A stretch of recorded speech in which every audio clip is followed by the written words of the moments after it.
नमस्कार, रेडियो मणिनाइन पर आपका बहुत बहुत स्वागत है। मैं हूं आपके साथ अभिषेक गुप्ता और आप सुन रहे हैं कॉर्पोरेट सेंट्रल। कौन सी कंपनियां जारी कर सकती हैं बोनस शेयर? किस कार ने पछाड़ा मारुति की वैगनार को? इंडिजीन लिमिटेड के आईपीओ को निवेशकों से मिला कैसा रिस्पॉन्स, बताएंगे आपको। और इसके अलावा भी होंगी कॉर्पोरेट जगत से जुड़ी कई और बड़ी खबरें। तो चलिए फटाफट शुरू करते हैं कॉर्पोरेट सेंट्रल। सरकारी तेल मार्केटिंग कंपनियों एचपीसीएल और बीपीसीएल की ओर से स्टॉक एक्सचेंजों को दी गई जानकारी के मुताबिक 9 मई यानी कि गुरुवार को इन दोनों कंपनियों की बोर्ड बैठक होने वाली है, जिसमें तिमाही नतीजों के साथ साथ बोनस शेयर जारी करने पर भी विचार किया जाएगा। अगर मंजूरी मिल जाती है तो ये एचपीसीएल और बीपीसीएल की ओर से शेयरधारकों को पिछले 7 सालों में दिए जाने वाला पहला बोनस होगा। खबर के चलते एचपीसीएल का शेयर मामूली बढ़त के साथ 514 रुपए पर और बीपीसीएल का शेयर करीब 1% गिरकर 604 रुपए 50 पैसे पर बंद हुआ। शेयर बाजार के रेगुलेटर सेबी ने एनएसई के इंडेक्स डेरिवेटिव्स के लिए कारोबारी समय 3 घंटे से बढ़ाने के प्रस्ताव को रिजेक्ट कर दिया है। शाम 6 से 9 बजे तक ट्रेडिंग का समय बढ़ाने की मांग की गई थी। एनएसई के प्रस्ताव का ब्रोकर्स विरोध कर रहे थे। एनएसई के सीईओ आशीष कुमार चौहान ने कहा है कि अब एनएसई पर कारोबारी समय बढ़ाने की फिलहाल कोई योजना नहीं है, क्योंकि सेबी ने प्रस्ताव को ठुकरा दिया है। खबर के चलते आज बीएसई का शेयर करीब 0.25% गिरकर 2,798 रुपए के स्तर पर बंद हुआ। टीवीएस ब्रांड का इस्तेमाल करने के लिए टीवीएस इलेक्ट्रॉनिक्स के बोर्ड ने पारिवारिक समझौते के तौर पर ब्रांड फीस तय कर दी है। इसके चलते गोपाल श्रीनिवासन फैमिली ग्रुप की एंटिटी सुंदरम इन्वेस्टमेंट कंसल्टेंट्स को कंसोलिडेटेड बिक्री के 1% के बराबर भुगतान किया जाएगा। यह भुगतान 1 अप्रैल 2023 से लागू होगा।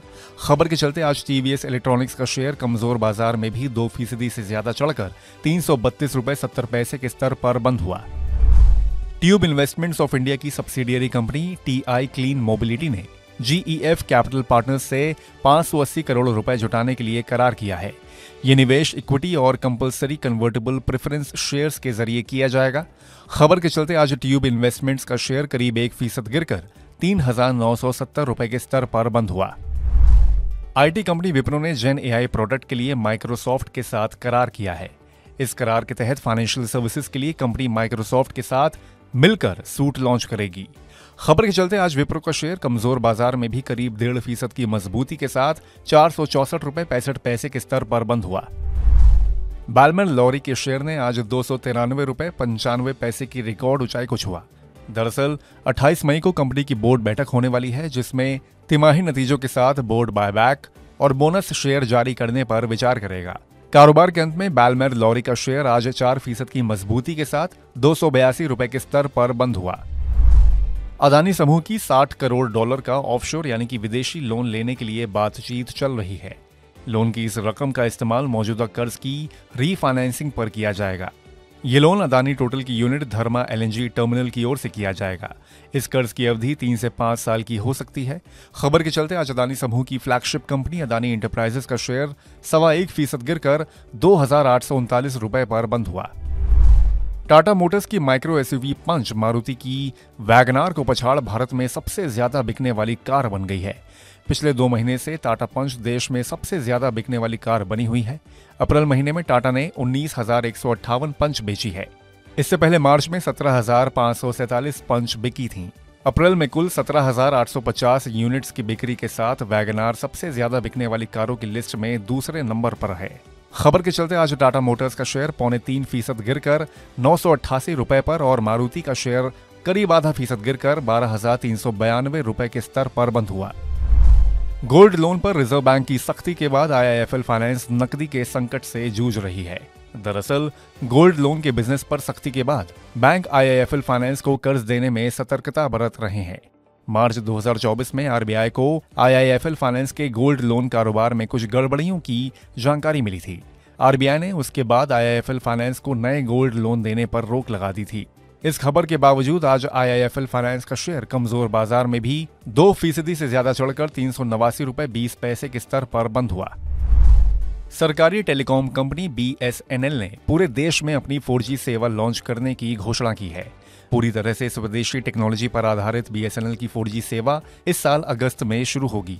BSNL ने TCS और C डॉट के साथ मिलकर परीक्षण के लिए पंजाब में 4G सेवाओं की शुरुआत की है, जिसका फायदा करीब 8 लाख ग्राहक उठा रहे हैं। परीक्षण के नतीजे उत्साहजनक हैं, इसलिए अब BSNL ने इसी साल अगस्त से पूरे देश में 4G सेवा लॉन्च करने की योजना बनाई है।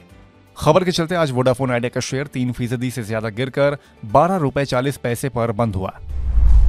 ICICI सिक्योरिटीज की डीलिस्टिंग प्रक्रिया को लेकर कंपनी की पेरेंट कंपनी ICICI बैंक पर लगे आरोपों की मार्केट रेगुलेटर सेबी ने जांच शुरू कर दी है। ICICI सिक्योरिटीज के कई निवेशकों ने आरोप लगाया है कि ICICI बैंक के अधिकारियों ने उनके साथ संपर्क करके डीलिस्टिंग के पक्ष में वोट करने के लिए कहा है। ICICI सिक्योरिटीज के निवेशकों ने एक साथ मिलकर ICICI बैंक के खिलाफ सेबी से शिकायत की थी। खबर के चलते आज ICICI बैंक का शेयर करीब 1.5% गिरकर 1130 रुपए 80 पैसे पर बंद हुआ।